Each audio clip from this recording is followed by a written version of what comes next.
qu'il y a Monsieur Marie-Sainte, vous voulez prendre la parole? Oui, je vais prendre le relais du collègue qui m'a précédé. Nous vivons une contradiction. En tout cas, il y a chez chacun d'entre nous, d'un côté, la personne physique qui a peur d'un certain nombre de choses, et en même temps, l'abonné qui veut avoir un réseau qui fonctionne bien, puisqu'on parle là du téléphone mobile. C'est-à-dire que nous voyons actuellement presque tous les Martiniquais sont transformés en personnes porteurs de portables. Et quel que soit le lieu où ils se trouvent, ils souhaitent qu'ils puissent aller être en communication. C'est ça le nouveau besoin. Et lorsqu'on ne l'a pas, on se sent même un petit peu dépourvu. Donc voilà le premier aspect. Et puis il y a un certain nombre de rumeurs, selon moi, non fondées techniquement. La peur des antennes dont vous parliez. Alors, je porte ma contribution.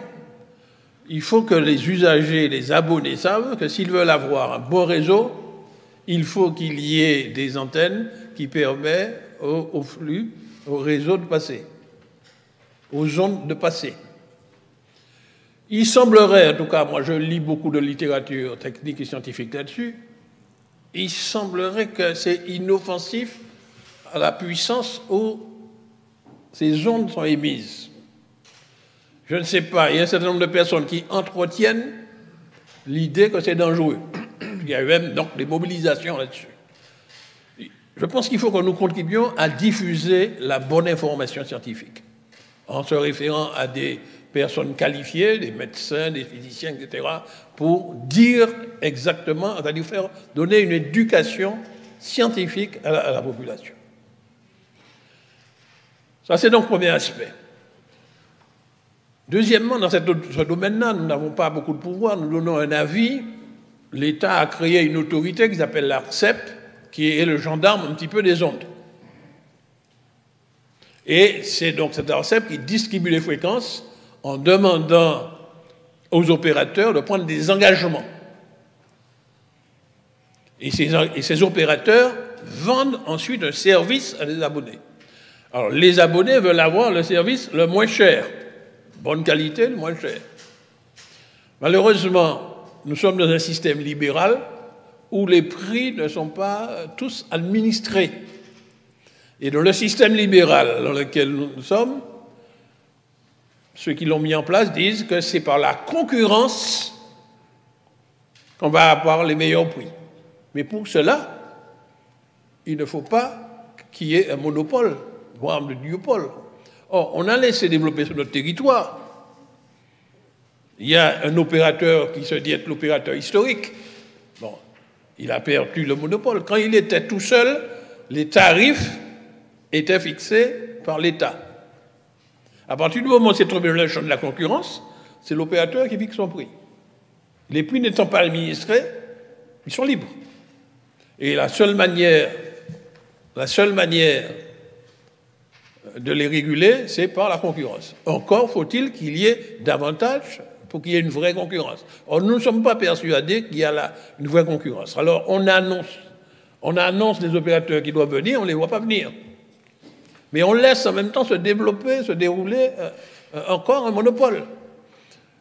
Évidemment, nous n'avons pas de pouvoir là-dessus, simplement nous saisissons cette tribune pour faire savoir qu'il faut qu'il y ait davantage de concurrence dans ce domaine. Donc, mon intervention, vous voyez donc, c'est sur deux parties, de l'information scientifique et technique donnée à la population, pour les rassurer, parce que curieusement, les mêmes personnes qui disent « je ne veux pas l'antenne tout près de chez moi, ça parce que ça va me rendre fou, etc. » Vous les voyez un petit peu après, ils ont le téléphone collé à l'oreille.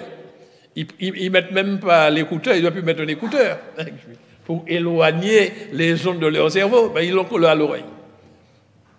Ou bien, même pendant qu'ils conduisent. Que le collègue parlait, tout le monde, nous voyons des personnes en train de conduire et avec le téléphone collé à l'oreille. Mais ce sont parfois ces mêmes personnes qui ont peur de la proximité d'antenne. Donc, si nous pouvons contribuer à la culture scientifique, je pense que ça, la CTM ou bien le satellite peut organiser des communications là-dessus pour montrer la réalité scientifique concernant les ondes. Mais deuxièmement, compter, insister pour qu'il y ait une vraie concurrence et que l'ARCEP contrôle un peu tout cela. Merci. Alors là, nous parlons des mobiles, peut-être à une autre occasion, nous parlerons d'Internet, puisque là, c'est le même problème aussi, le problème du prix servi à l'abonné. Et je profite pour passer un message aux abonnés. À chaque fois que vous voulez devenir abonné, faites jouer la concurrence entre les opérateurs. Faites Merci. Jouer la concurrence. Je trouve que nous ne faisons pas jouer la concurrence, nous prenons simplement le prix de celui que nous connaissons, et puis on se plaint du prix, alors qu'il y en a peut-être d'autres qui offrent des choses plus intéressantes. Voilà. Voilà la contribution que je voulais porter au débat. Mais effectivement, il faut que l'ARCEP joue son rôle de police des ondes. Merci, M. Marissette. Est-ce qu'il y a quelqu'un d'autre?